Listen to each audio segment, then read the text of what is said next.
तो वो सिर्फ गॉड है, गॉड है, गॉड है। थैंक यू जी। ये अस्सलामुअलैकुम वरहमतुल्लाहि वबरकातुहू। कैसे नाज़रीन, खैरियत से होंगे। मैं मोहम्मद तौफीक एक बार फिर आपकी बारगाह में हाजिर हूँ। जैसा कि आपको मालूम होगा कि जावेद अख्तर और मुफ्ती शमाइल नदवी के बीच एक डिबेट हुई थी और उस डिबेट में ये साबित करना था मुफ्ती शमाइल नदवी को कि अल्लाह है, ईश्वर है, और जावेद अख्तर आपको मालूम होगा कि वो अल्लाह ईश्वर में विश्वास नहीं रखते हैं। लेकिन इन दोनों में कौन किसको पछाड़ता हुआ नजर आया, किसने किसकी बात का तर्क सही से दिया, किसका जवाब लॉजिक जो है सही है और बेहतर है, उम्दा है, वो आप इस वीडियो में देखेंगे। यहाँ पूरी वीडियो हम आपको दिखाएंगे, उसके बाद में इस वीडियो पर चर्चा करते हैं। आइए इस वीडियो को शुरू करते हैं। बहुत शुक्रिया। आपकी जो अभी बात हुई बहुत अहम थी, मैं इसको चाहूंगा कि आगे डिस्कस करूं, लेकिन चूंकि अभी ये वो सेगमेंट है क्रॉस एग्जामिनेशन, तो सबसे पहला सवाल आपसे ये है कि जो मैं इतनी देर से कॉन्टिंजेंसी आर्ग्यूमेंट आपको बता रहा था, ये अकल से ही बता रहा था हजरत, आप ये बताएं कि आप इन्फिनिट रिग्रेस ऑफ कॉजेस को पॉसिबल मानते हैं या नेसेसरी बीइंग के एग्जिस्टेंस को सही समझते हैं? क्योंकि दो ही ऑप्शन हो सकता है, आप ये बताएं। देखिए, आपको मैं ईमानदारी से बात करूं, एक तो मैं कॉन्टिजेंसी वर्ड ठीक से समझता नहीं, और इस वक्त भी जो आपने अंग्रेजी के अल्फाज इस्तेमाल किए वो जरा थोड़े से मुझे डिफिकल्ट और कॉम्प्लिकेटेड लगे, तो आप जरा सिंपल जबान में सवाल कर सकते हैं। बिल्कुल कर सकता हूं जी। यूनिवर्स की हर चीज कॉन्टिंजेंट होने का मतलब यह है कि वो अपने एग्जिस्टेंस में किसी के ऊपर डिपेंडेंट है। जो भी चीज डिपेंडेंट होगी वो चीज इंडिपेंडेंट नहीं हो सकती, तो उसका कोई ना कोई कॉज होगा। तो अब आप क्या समझते हैं कि ये इन्फिनिट रिग्रेस है, यानी कॉज पर कॉज, कॉज पर कॉज, कॉज पर कॉज, और कभी कोई यानी ये एंडलेसली चलता रहा? क्योंकि अगर ऐसा होगा तो हम तो एग्जिस्टेंस में आते ही नहीं। लॉजिकली ये मुत्तफक अलैह चीज है, मुत्तफक अलैह अग्रीड अपॉन। अच्छा,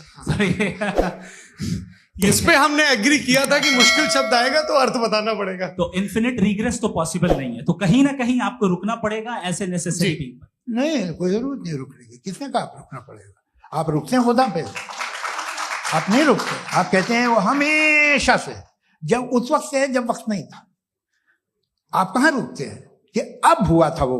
आप नहीं कहते। हम क्यों नहीं मान सकते कि यूनिवर्स जो है और बल्कि मल्टीवर्सेस जो है वो हमेशा से हैं, वो बनती है, बिगड़ती है। एक हमारे यहाँ एक चीज है ब्लैक होल, वो समेट लेता है वापस, फिर ब्लास्ट होता है, फिर फैल जाता है। और इसमें हमारी तो खैर कोई औकात ही नहीं है इंसान की। एक छोटे से जर्रे पे हम 50-60 साल की उम्र रखते हैं, जो करोड़ों अरबों साल की कायनात उसमें, और पैदा भी नहायत ही बेहुदा वजह से हुए थे। तो इसमें ये सोचना कि इसकी वजूहात और ये क्यों है, ये डिपेंडेंट है, ये हम देख रहे हैं। क्या मालूम, आप सोचिए कि ये जो फैल रही है कायनात, ये कहाँ फैल रही है, ये कहाँ जा रही है, और ये फैल क्यों रही है? अरे बना ली थी तुमने, रुको भैया, हाँ काफी है। ये फैल क्यों रही है?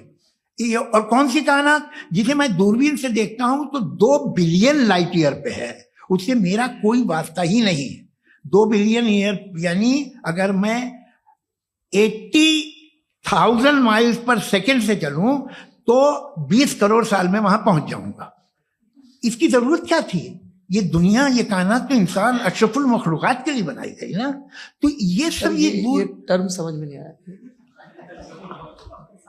इसमें कोई खास समझने वाली बात थी भी नहीं। ये जो अल्टीमेट कहा यह जाता है कि ये जो पूरी यूनिवर्स है, ये जो दुनिया है, ये इंसान के लिए बनाई गई। अच्छा, ये सब इंसान के लिए। क्यों साहब, सही है ना?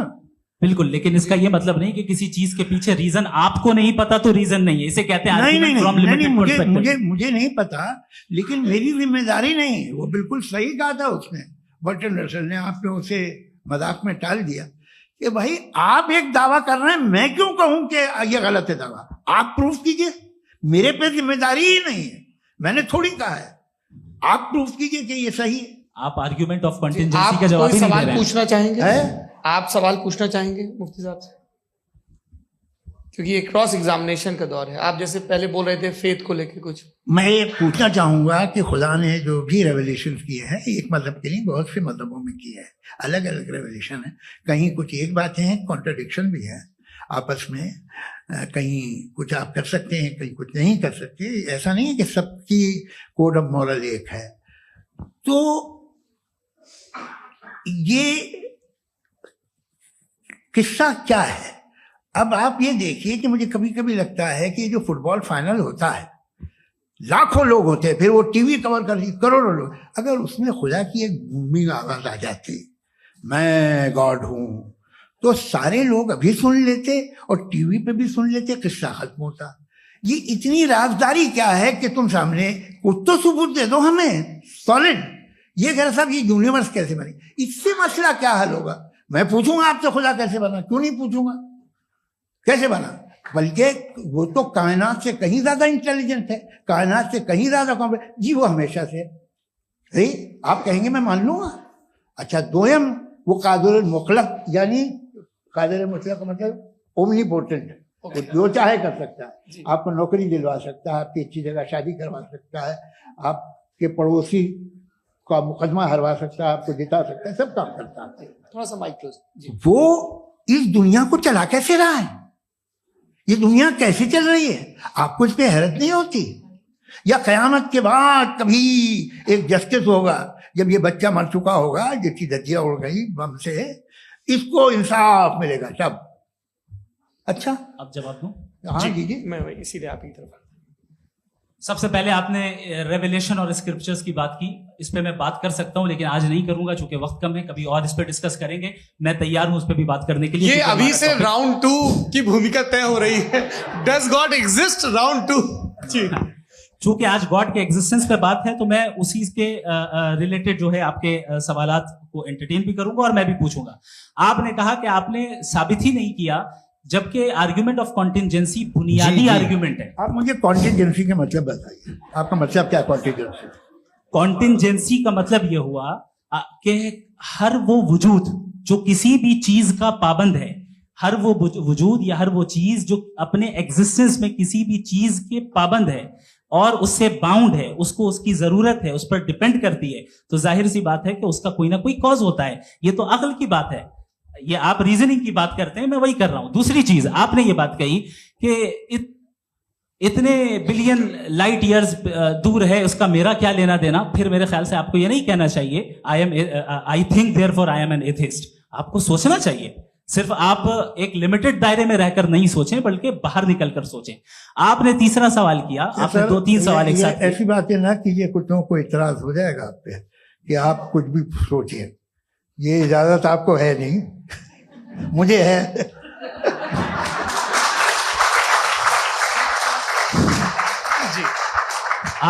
आपने प्रॉब्लम ऑफ इविल के ताल्लुक से सवाल किया और बार बार आप एक लफ्ज रिपीट कर रहे हैं कि ओमनीपोटेंट गॉड है, ऑल पावरफुल गॉड है। यही तो दरअसल समझना है कि गॉड का कॉन्सेप्ट क्या है। प्रॉब्लम ऑफ इविल जो है, प्रॉब्लम ऑफ इविल दर हकीकत 2 असम्पशंस पर कायम है। अगर आप इन 2 असम्पशंस को समझ जाएं तो ये प्रॉब्लम नहीं रहेगी, आर्ग्यूमेंट आपको समझ में आ जाएगी कि ये कोलैप्स कर जाता है। पॉइंट नंबर 1, यानी जो आपका सबसे पहला फॉल्स असम्पशन है कि गॉड मर्सीफुल है, ओमनीपोटेंट है, दुनिया में जुल्म हो रहा है।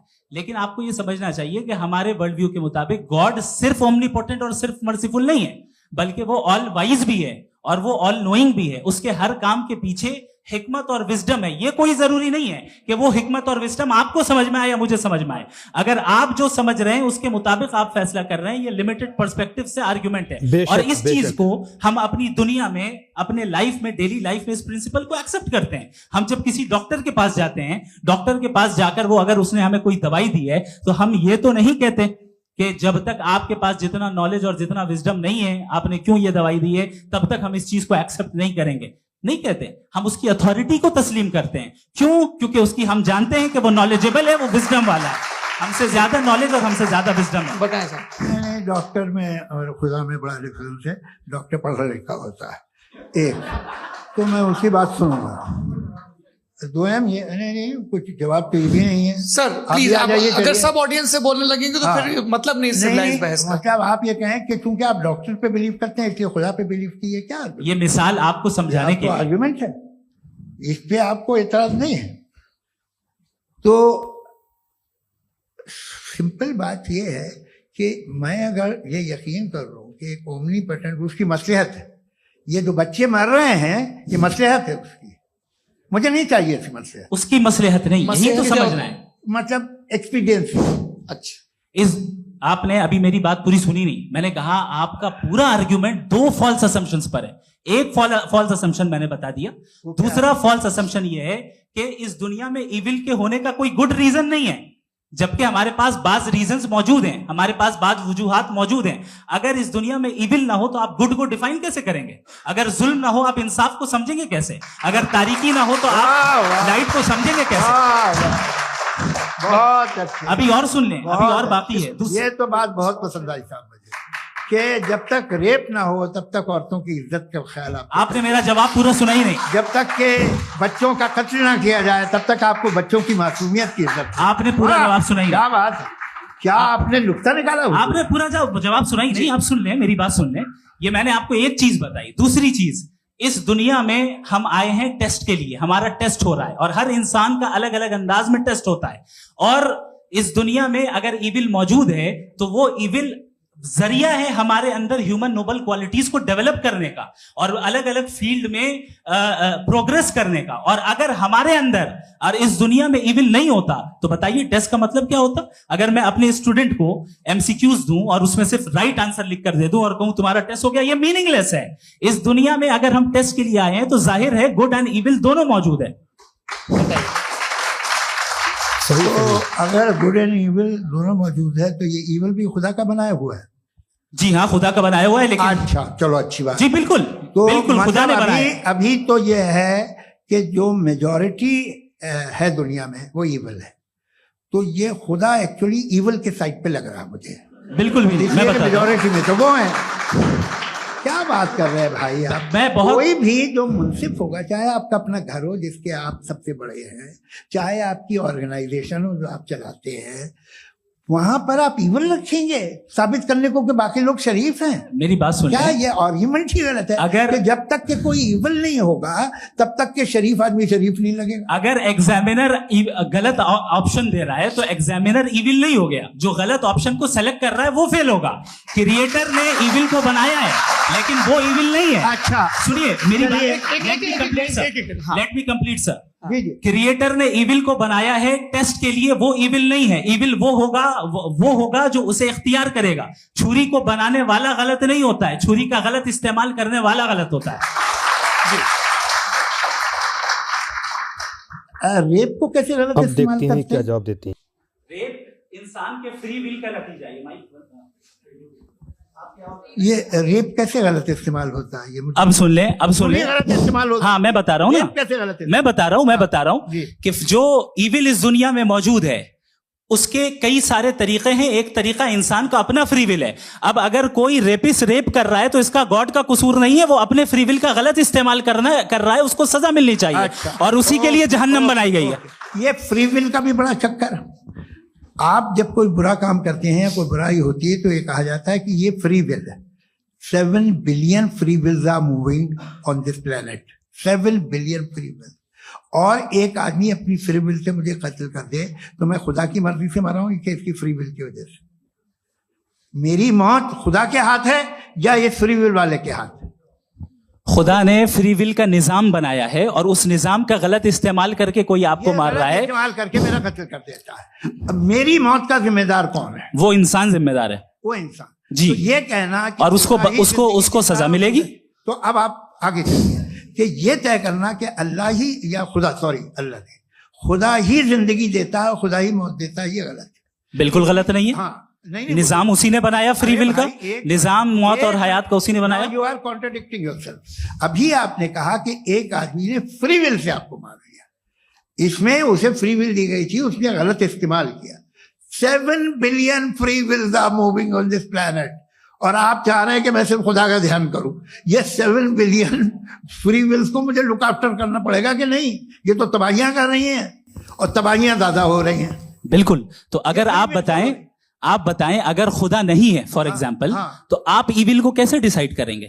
यानी how can you define evil objectively without God? देखिए, दुनिया में 2 तरह के जानवर हैं। एक जो अकेले रहते हैं जंगल में और एक जो ग्रुप्स में रहते हैं।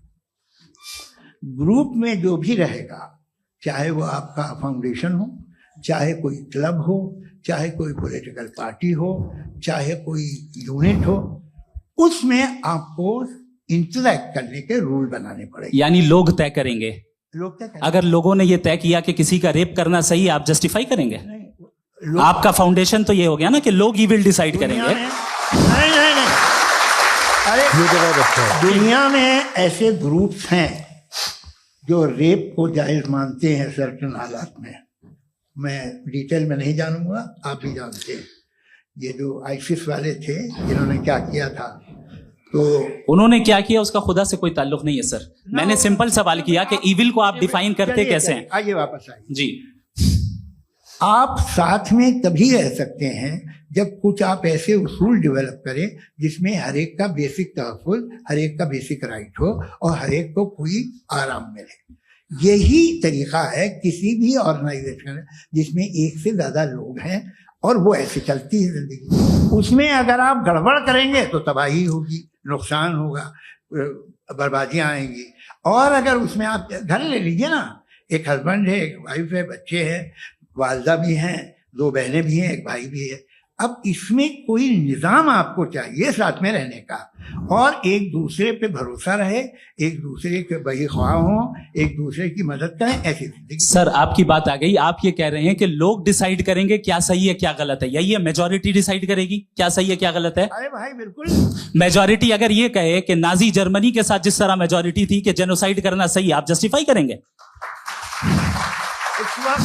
उस वक्त आपका ये उसके बाद क्लोजिंग। हाँ, उस वक्त प्लेनेट पे जो लोग थे, हाँ। उनमें कितने लोग हिटलर को सही समझते? अच्छा, प्लेनेट की मेजॉरिटी तय करेगी, सोसाइटी की नहीं। प्लेनेट की मेजॉरिटी गॉड के एग्जिस्टेंस को सही मानती है, आप क्यों नहीं मानते? ये हेलो ये क्रॉस क्वेश्चन का राउंड यहाँ पर समाप्त होता है। और ये बड़ा अच्छा है कि इस तरह से फ्रेगमेंट कर दिया गया है ताकि जो मरकरी ऊपर जा रहा है नीचे जवाब आ दे जाए। दूं। जी, प्लेनेट की ज्यादातर मेजॉरिटी कुछ दूसरे मजहबों के खुदा को मानती है। आप उन्हें क्यों नहीं, आप तो मेजॉरिटी की बात कर रहे अच्छा हैं। ये क्लोजिंग majority की बात- आप ये कह रहे हैं इविल और गुड को डिसाइड मेजॉरिटी करेगी। मेजॉरिटी जो कर दे वो सही हो जाएगा। क्लोजिंग इसको जैसा आप ही लोगों ने तय किया है उसी फॉर्मेट को फॉलो कर लेते हैं। भाई मैंने तो भले लोगों पे एतबार किया और तब मॉडरेशन तय किया। जी, आपके पास 5 मिनट का वक्त है, क्लोजिंग आर्ग्यूमेंट है, उसके बाद हम ऑडियंस से क्वेश्चन आंसर लेंगे जावेद साहब की क्लोजिंग आर्ग्यूमेंट के बाद। Okay, time starts now. बहुत शुक्रिया। जी, हमारा जो टॉपिक है डज गॉड एग्जिस्ट, मैं इस पे इतने एकेडमिक तैयारी करके आया था। मुझे था कि मैंने सोचा था कि कई सारे मैं आर्ग्यूमेंट्स दूंगा, लेकिन वक्त की भी किल्लत और जावेद साहब बार बार इधर उधर चले जा रहे थे तो उसको भी थोड़ा एंटरटेन करना पड़ गया। डज गॉड एग्जिस्ट पे मैं एक ही आर्ग्यूमेंट दे पाया। आर्ग्यूमेंट्स बहुत हैं और डेफिनेटिव आर्ग्यूमेंट्स हैं, और मेरे आर्ग्यूमेंट को किसी एक राउंड में भी इन्होंने एंटरटेन नहीं किया और रेफ्यूट नहीं किया। एक राउंड में भी नहीं, एक राउंड में भी नहीं। कौन सा? और ना ही अभी आपका क्लोजिंग आर्ग्यूमेंट आएगा नहीं, वो बता देना। Argument of contingency sir. अरे मैं आपसे कई बार कह चुका हूँ कंटीजेंसी का मतलब अब मैं कैसे समझाऊं आपको? आपस में हाँ, आप और कितने आसानी से समझाऊं मैं? मुझे तो नहीं समझ में आ रहा है। बस आप अपनी आर्ग्यूमेंट ऑफ कंटीजेंसी उर्दू में बोल सकते हैं। हाँ, आप अपनी बात पूरी कर लें जी। आखिरी 4 मिनट। दूसरी चीज, just a minute please ma'am, can I talk? दूसरी चीज ये है कि आपने एक तो इसका जवाब नहीं दिया, दूसरा आपने गॉड के ना होने पर कोई डेफिनेटिव आर्ग्यूमेंट नहीं दिया। सिर्फ मजहब पे बात कर रहे हैं आप। मजहब तो आज हमारा टॉपिक ही नहीं था। आज तो हमारा टॉपिक हो, आप मजहब से ले लेकर आईएस तक चले गए। भाई हमारा क्या ताल्लुक है उससे? We condemn them. और उसका गॉड से क्या ताल्लुक है? अगर कोई गलत काम कर रहा है, किसी ने किसी को कत्ल किया, किसी ने किसी का रेप किया, उसको सजा मिलनी चाहिए। और आपके पास कोई भी rational strong foundation of morality नहीं है। आपने कहा कि मेजॉरिटी तय करेगी सोसाइटी की, वो सही होगा। मैंने कहा हिटलर को फिर आप सही कहेंगे? नहीं, प्लैनेट की सोसाइटी की मेजॉरिटी तय करेगी। तो प्लैनेट की मेजॉरिटी गॉड के एग्जिस्टेंस को मानती है, आप कह रहे हैं ये रिलीजियस है। तो यानी आपके पास कोई स्ट्रॉन्ग फाउंडेशन नहीं है ऑब्जेक्टिव मोरालिटी का। ऑब्जेक्टिव मोरालिटी का अगर कोई फाउंडेशन है तो वो सिर्फ गॉड है, गॉड है, गॉड है। थैंक यू जी। ये तो बताइए दोस्तों, आपने दोनों के तर्क, दोनों की लॉजिक वाली जो बातें थी, एक दूसरे पर जो तर्क थे वो आपने देख लिए। आप बताइए कि आपको किसका तर्क ज्यादा लॉजिकली लगा, यानी कि किसकी बात बेहतर लगी। मुझे तो, मैं अपनी बात करूं तो मुझे मुफ्ती शुमाइल नदवी की बात ज़्यादा वज़नी और लॉजिक वाली लगी, क्योंकि उन्होंने अकली और इल्मी दलीलें दी। इधर जावेद क्या कर रहे थे, वो मुहावरे अपना रहे थे, तजुर्बात अपना रहे थे, लेकिन कोई अकली और इल्मी लॉजिक वाली बात नहीं कर रहे थे। बात रही अल्लाह ईश्वर की होने की या ना होने की, तो देखिए अल्लाह और ईश्वर को हिंदू, मुसलमान, सिख, ईसाई सब मानते हैं। हाँ, मानने का तरीका अलग अलग हो सकता है, लेकिन मानते सब हैं। बात रही जावेद साहब की, तो इनके मानने या ना मानने से ईश्वर अल्लाह का कुछ नहीं होता। उसके लिए ये कायनात है, उसी ने बनाई है और उसकी सब इबादत करते हैं। आप जरा देखिए, चांद, सूरज, सितारे, नदियां, पहाड़, जमीन, आसमान, ये खुद से नहीं बने, कोई तो है इनका बनाने वाला। जरा सोचिए कि बच्चा माँ के पेट में जिंदा कैसे रहता है, फिर उसके बाद में जो पैदा होता है, बड़ा होता है, फिर उसके बाद इंतकाल होता है, यानी कि मर जाता है, फिर वो कहाँ जाता है। इस पर हम मुसलमानों का अकीदा है कि यकीनन महशर के दिन वहाँ इकट्ठे होंगे हम सब और हमारा हिसाब व किताब होगा। अगर हमने अच्छे काम किए होंगे तो हमें उसके बदले में जन्नत, स्वर्ग मिलेगी। बुरे काम किए होंगे तो उसका बदला जहन्नम यानी कि नरक होगी। खैर, अल्लाह ताला जावेद साहब को ईमान की दौलत से नवाज दे और ये इस तरह की बातें करना छोड़ दें। आप बताइए आपको वीडियो कैसी लगी। चैनल को सब्सक्राइब करिए, शेयर करिए वीडियो को। मिलते हैं किसी और वीडियो में, तब तक के लिए इजाज़त दीजिए। अस्सलाम वालेकुम वरहमतुल्लाह।